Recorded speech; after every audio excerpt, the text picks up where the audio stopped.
आज तो मैं बहुत थक गई हूँ, सच में बहुत हैक्टिक था आज का दिन। घर से दूर अकेले रहना इतना आसान नहीं है। अब मुझे खाना भी बनाना है।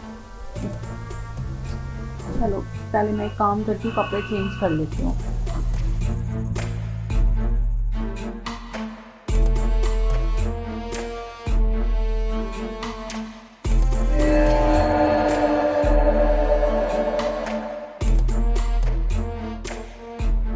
अब बहुत रिलैक्स फील हो रहा है।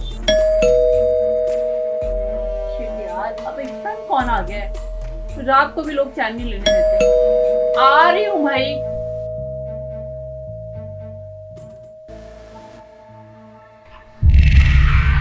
नमस्ते मैडम, कैसे हैं आप? मैं बिल्कुल ठीक हूँ। आप इतनी रात को आए हैं किराया लेने? अभी तो महीना भी पूरा नहीं हुआ है सर। अरे नहीं नहीं, आप गलत समझिए। मैं किराया लेने नहीं आया हूँ।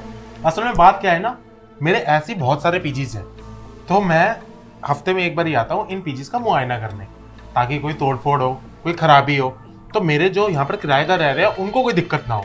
तो बस मुआयना करने आया था। तो अगर आप एतराज ना करें तो मैं अंदर आ जाऊँ? हाँ हाँ, अंदर बैठ के बात करते हैं, आइए। धन्यवाद। मुआयना करने आए हैं। अरे 7 पीजी होंगे तो होंगे, मुझे क्या एहसान दिखा रहा है?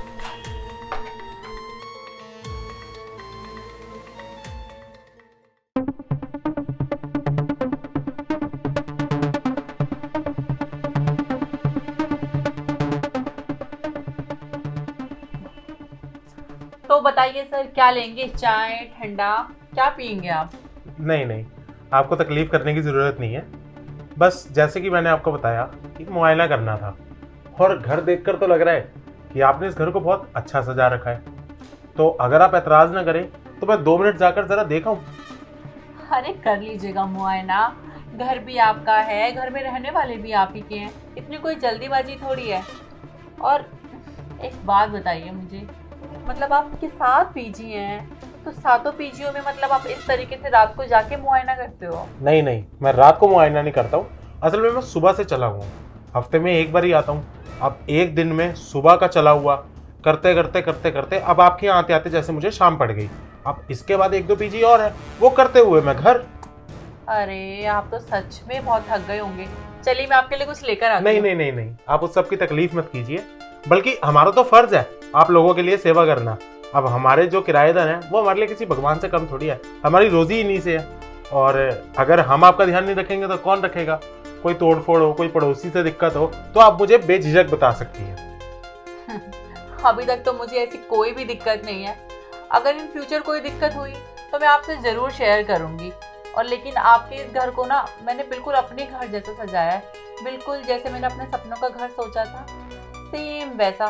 देखो ना, हर दीवार पे मैंने फूल लगाए हैं। वो तो देख के ही पता लग रहा है कि आपको लगता है इस घर से कुछ ज़्यादा ही प्यार है।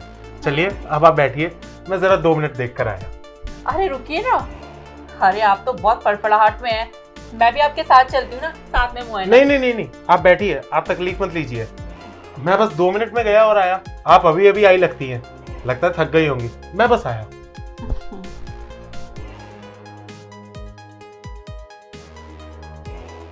बातें तो इसकी ऐसी है, शहर टपक रहा हो। कोई बात नहीं बच्चू, तुझे क्या लगता है कि तू ही ज्यादा शाना है?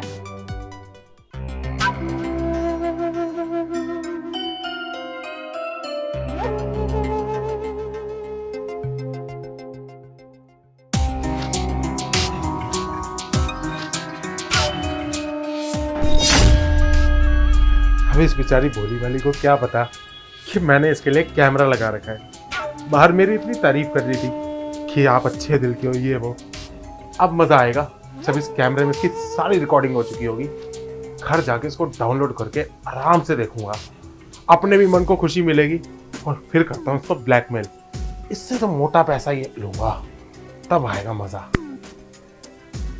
चलता हूँ वरना कोई आ जाएगा।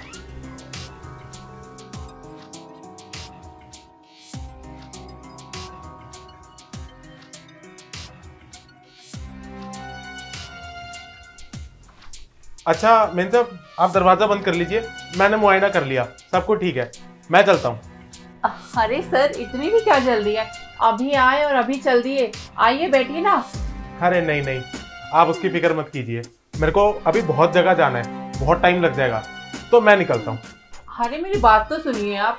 मुझे कोई तकलीफ नहीं है और आपकी जानकारी के लिए मैं दोबारा बता रही हूँ कि आप आए अपनी मर्जी से, जाएंगे मेरी मर्जी से। मतलब मैं कुछ समझा नहीं। धीरे धीरे सब समझ जाएंगे। आइए मेरे पास बैठिए पहले।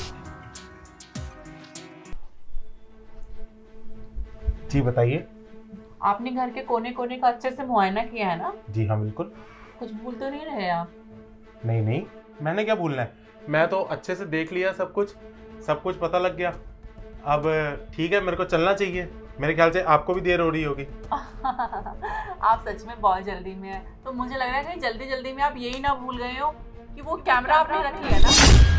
कैमरा? कौन सा कैमरा? वही कैमरा जो अभी आपकी जेब में है। नहीं, मेरी जेब में कोई कैमरा नहीं है। आपको जरूर कुछ गलतफहमी हुई है। ऐसा कोई कैमरा नहीं है इस घर में। अरे ये घर है, यहाँ पर कैमरे लगाकर मेरे को क्या मिलेगा? और यहाँ पर लड़कियां रुकती हैं। मैं बहुत इज्जत करता हूँ लड़कियों की। वो तो मैं पिछले 3 महीने से सुनती आ रही हूँ कि आप कितने भले इंसान हैं और लड़कियों को कितना इज्जत देते हैं कि चुपचाप उनको बिना बताए उनके कमरे में कैमरा लगा देते हैं। लड़कियां वहाँ कपड़े भी बदलती हैं, उन सबका एमएमएस बनाते हो और फिर थोड़े टाइम बाद उसको ब्लैकमेल करते हो। अगर लड़कियां पैसे नहीं दे पाती हैं तो वो बेचारी अपनी जान दे देती है। यही धंधा है ना तुम लोगों का? देखिए, आपको जरूर कुछ गलतफहमी हुई है। आप मुझ पे ऐसे लांछन नहीं लगा सकती। मुझे पता है, ये जो हमारे साइड वाले पड़ोसी है ना, ये जलते हैं मेरे काम से कि यहाँ पर मैं लोगों को किराए पे मकान देता हूँ। अरे मेरा घर है, उनका काम नहीं चलता, वो इसीलिए जलते हैं।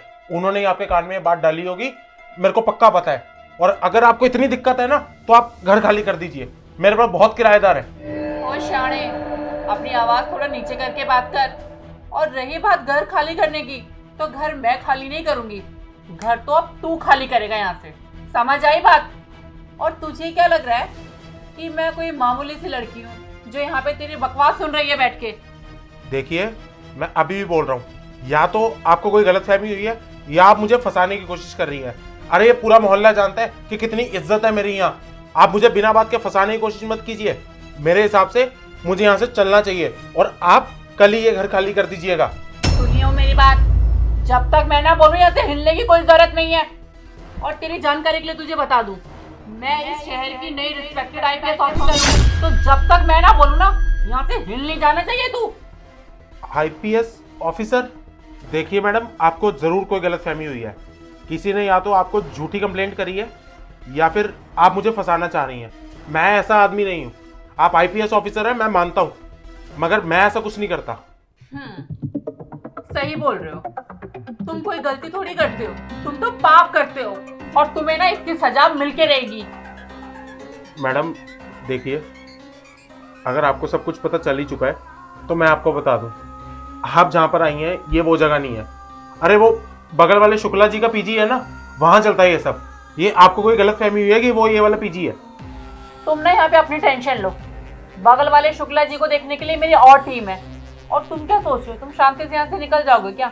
तुम्हारे 7 के 7 पीजियों को ना मेरी पूरी टीम ने घेर रखा है, तो बेटा भागने की तो कोशिश करना मत बिल्कुल भी। देखिए मैडम, अगर आपको लगता है कि मैं ऐसा हूं तो मैं आपसे माफ़ी मांगता हूं हाथ जोड़कर। और आप ऐसा करिए, आप इस केस को यहीं रफा दफा कर दीजिए। देखिए, आप मेरे को अंदर करेंगी, उस चीज़ का कोई फ़ायदा नहीं है। इससे बेहतर है कि मैं आपका फ़ायदा कराता हूँ। आप मुझे जितना पैसा बोलेंगी मैं आपको उतना पैसा देता हूँ। बस मेरा नाम इस केस में से हटवा दो। इतना होने के बावजूद भी तुम्हें फायदा और नुकसान दिख रहा है। अरे तुम्हारे घर में माँ बहन बेटी है या नहीं? कम से कम परिवार के बारे में तो सोच के देखो, जो इस समाज का हिस्सा है। माँ बाप अपनी लड़की को भेजते हैं कि शहर में जाके पढ़ लिख कर नाम रोशन करेगी, और फिर मिलती हो तुम जैसे दरिंदों से, जहाँ तुम उन्हें मकान को किराए पे देते हो, और बस वहीं उनके सारे सपनों में आग लग जाती है। लेकिन आज ना उन लड़कियों में नहीं, तुम जैसे दरिंदों में आग लगाऊंगी मैं। और तुम्हारी हिम्मत कैसे हुई ऑन ड्यूटी एक रिस्पेक्टेड आईपीएस ऑफिसर को घूस देने की? मैडम आप गलत समझ रही हैं, मैं आपको घूस नहीं दे रहा हूँ। अरे ये फायदा तो मैं समाज की भलाई के लिए देता हूँ। आप जहाँ ये पैसों को लगाना चाहें लगा सकते हैं। आप इससे चाहें तो किसी गरीब का भला कर दीजिए, मगर मेरे ऊपर ये जो कलंक लगने वाला है इसको बचा लीजिए, मेरा नाम हटवा दीजिए। अब समाज के भलाई की नहीं, अपने भलाई की चिंता कर। अरे मैडम मैडम सुनो सुनो सुनो, मेरी बात सुनो। मेरे पास आपके लिए एक और ऑफर है। आप जितना पैसा बोलती हैं या फिर जितना मैंने आज तक कमाया है, मैं आपको 50% देता हूँ। अच्छा, तो तू मुझे 50% देगा? ये ले 50%, और बाकी का 50% ना मैं तुझे जेल में दूंगा। मैडम मैडम माफ कर दो मैडम।